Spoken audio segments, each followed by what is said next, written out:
So today it's time for a headlamp shootout. So I have here a bunch of these little 90-degree headlamps. I personally like this design of headlamp and just kind of general purpose light the best because I feel like it's the most versatile. So I want to talk about a whole bunch of these today. So this one is the one that a lot of people are familiar with. This is the Olight H2R. I looked into getting one of these, and this kind of spawned this whole debacle for me. So I want to talk about a lot of what's out there, what makes some of it different, what makes some of it good, what makes some of it maybe not so good. So all these headlamps are arranged in order from ascending user complexity to descending user complexity. If you're the kind of guy who likes to keep things simple, these are your lights down here. These are the sweet spot for me in the middle where things are adjustable and you can get to stuff where you want to, but it's not too complicated. This stuff on the end over here, very complicated user interface. I'm not going to go through all the interfaces, just know that that's kind of how they're laid out. Most complex over here is the Armytek Wizard V3, Wizard Pro V3. And least complex down here are these Nitecores, the HC30 and the HC33, okay? So these guys are kind of my benchmark because I had these first. Most of these are in the 1800 to 2000 lumen range. This one, the Thrunite TH30, is in the 3000 lumen range. And this Zebralight and this Nitecore are in the 1000 lumen range. But they're all actually pretty comparable. I will explain. Okay, so with a lot of headlamps, you have a balance between spot and flood. Anybody who's ever played with a laser beam knows that the more focused you have a beam, the further it will go and give you light. This one, the Thrunite TH10 V2, is actually a thrower headlamp, okay? Most people wouldn't like that. I like it because it's very versatile. This is the standout tactical light of all of these because you can see stuff 100 yards away pretty easily with this little headlamp. None of these others will really do that. Some of them are very floody, some of them are very throwy. So let's go ahead and just start going through these. All right, so this is a Nitecore HC30. Most of these, except for this one and this one, are neutral white. I go with neutral white because I can see better with it. Most people can't. The Nitecores, pretty simple user interface. You just turn it on, it turns on low. You cycle through, and then you hold it to turn it off. I don't like that because you can't just turn these on to the brightest setting, okay? That makes them less useful for a tactical light, but they're simpler and easier to use just as a, as a daily light. This is an Acebeam H15. It has a little bit of a kind of a mixed beam. It's more of a flood than these guys, but it doesn't actually throw very well. The cool thing about this light is it's got a knob on the top where I can actually turn it up and down without turning it off and without cycling through the modes. You actually have a physical thing that you can do that with, which makes this this is way easier to operate, but it doesn't have the low modes or the high modes that a lot of these others do. It doesn't have the real bright, throwiness of the H2R or the Thrunite TH10. It's kind of a middle of the road in everything. It doesn't do great at anything. What I like about so many of these is I like that they have a real low mode so you can use them inside and not blind yourself. And they have a real high mode where you can see really far away. The best one for the low modes is this Armytek Wizard Pro V3 because it has 3 adjustable firefly modes. So you can really turn this thing way down, see, just enough to be able to not step on stuff in your tent or move around the house at night without blinding anyone. But it also gives you a nice floodlight to see by and to walk by. This is my favorite for like a trail runner or somebody like that. who needs a really kind of wide, spready floodlight. Coincidentally, this is also the best water rated. So this one has much more of a water resistant rating than the other lamps. So I really like this one. I really like the Thrunite TH10 V2. Some of these other ones, not so much. Like the Olight H2R is really popular. Okay, I don't like it. It's got a good kind of mid-range, you know, somewhere between a spot and a thrower, pretty usable beam. But there's a big gap between turbo and not turbo. Okay, so the lower modes are not real bright. The turbo is very bright, but the light gets extremely hot extremely quickly. I mean, we're talking a couple seconds and this light is too hot to hold. The magnetic charging thing on the bottom, this button is really close to the surface and it's got a little warning do not short thing on there. If you put this in your pocket with keys, there's a real good chance that your key is going to contact this and this at the same time and catch your coat on fire. Olight has had some problems with their magnetic charging system, and it's kind of dangerous.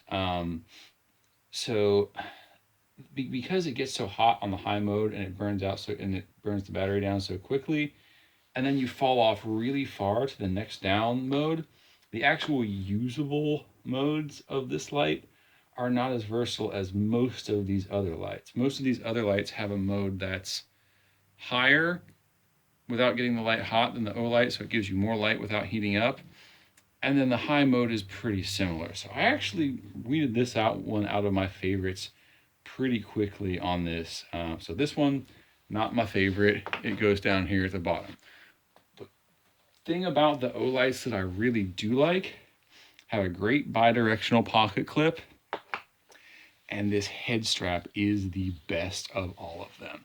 It's magnetic, so it sticks to the battery in there. Even though these headlamps are aluminum, it sticks in there, and you can put it on and off the lamp without taking the pocket clip off, which is amazing. Okay, it's also very comfortable. It's the most comfortable one here. So I wish you could just get this by itself and use it for all your headlamps, but Olight, best head strap, not the best lamp. Okay, this is a Zebralight H600 Mark II, so it's the older model.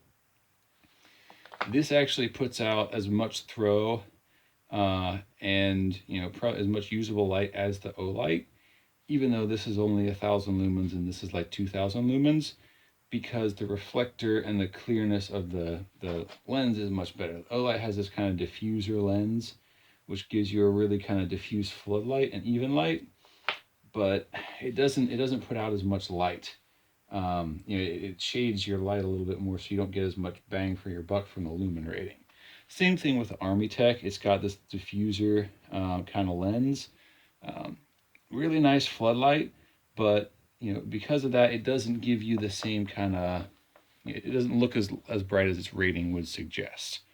This one is probably the least bright of the 2,000 lumen ones. It's got, less punch in its throw, but it has great run times. I used this the other day and I worked on my bathroom from 8 o'clock in the morning until 2 a.m. and I did not recharge this thing, and I ran it on a pretty high mode all day. And the run times on this are probably a little conservative.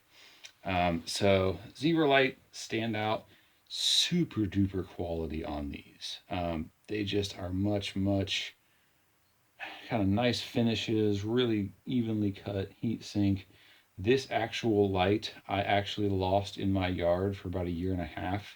It was outside in 105-degree heat in the summertime, in snow, in rain, in cold in the wintertime.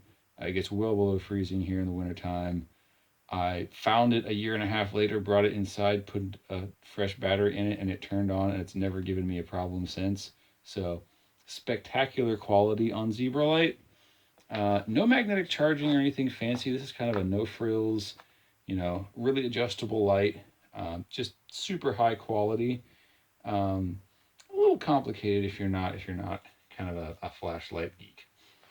The standouts that I really wanted to talk about are these Thrunites. This is the TH30. This is a 3000 lumen headlamp out of an 18650. The reason I included it with the rest of these is it's not significantly more usable. This is a really kind of diffuse floodlight like the Armytek. And this is so diffuse that you can't actually see as far with this light as you can with this one that's only 1000 lumens.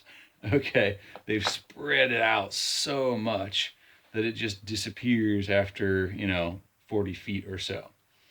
And with 3000 lumens, that illuminates stuff that's close to you so brightly that if you have it turned up high and you're trying to see far and you happen to turn your head past a tree or something that's close to you, it just blinds the heck out of you. So this at 3000 lumens really isn't significantly more usable than any of the other ones at 1,000 or 2,000 lumens. So neat idea. Again, not great in actual execution.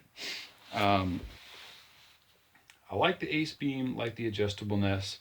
I love this Thrunite TH10 V2 because I am also a road biker and mountain biker.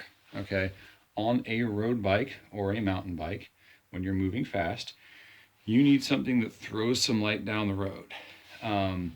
So this one has a great pattern for that, and you can see what's coming up on the road, and just see a lot further. This is the standout for a tactical light. If you're looking for like an everyday carry light that you can turn way down, and just barely have any light at all to see in the dark, or blind somebody far away and see somebody who's away from you, and be able to see them before they get to you. This is a super standout. I really like this light. So this one are probably my favorites. I like the Zebralight too. I carry it a lot. The Nitecores I have a soft spot for because they were my first ones, but again, they're kind of middle of the road. I really wanted to like this Acebeam because of the the switch on top, but it just doesn't have the low modes. That's the lowest you can turn this one down to compared to much lower modes on these other ones. So it doesn't have the high and the low output that some of the other ones do. This is kind of a jack of all trades, master of none. So my favorites are kind of these two that I really like and actually end up using the most. The other thing about these Thrunites that's really useful is they both have micro USB chargers. I love that feature because I travel a lot. And if I'm in Chiang Mai, Thailand, and I run my headlamp battery down and I need to charge it, I can pick up a charger for this thing for $1 American, no matter where I am in the world, any gas station, anywhere. That is not to be underestimated because these 18650 chargers and stuff can be hard to find and bulky to carry with you. The Olight and the Armytek both have magnetic charging. The Armytek has done this a little bit better. You can see their central nib is a little bit more recessed than the Olight, which means this is less likely to short out in your pocket and catch your coat on fire. You can always crack it and keep it from making the connection. You can do that with either of these, but I want to be able to have my headlamp on. The magnetic charging on this one is a little bit finicky. So when you charge it, it's going to tell you that it's not working. You have to crack the headlamp or the tail cap just a little bit until it turns red without doing it so much that you're like this, because if you do it this much, it's never going to charge. It has to be just barely to the point where it turns solid red right there, and then you're charging. You unscrew this too much and this actually, you know, out here, this will never charge. You know, if you take it off all the way, it'll say it's green, so it'll say that it's charged even though it's not. So be careful with that. You know, I like the idea of the magnetic charging. It's great for when you're using these at home, but not so great when you are out in the middle of nowhere. The Armytek here is also probably my second favorite head strap, because you can put it on this way, you know, and you can replace this O-ring with an O-ring from your local hardware store. All the other ones, you kind of have to feed the headlamp through 2 rubber rings, which is a bit of a pain. So the Olight and Armytek are probably best there. Overall, you know, I like the Thrunite TH10 V2 and the Armytek Pro or Wizard Pro V3 the best. That is my headlamp review, and hopefully that is pretty helpful for you guys kind of moving forward and wanting to know what you want and what you don't want.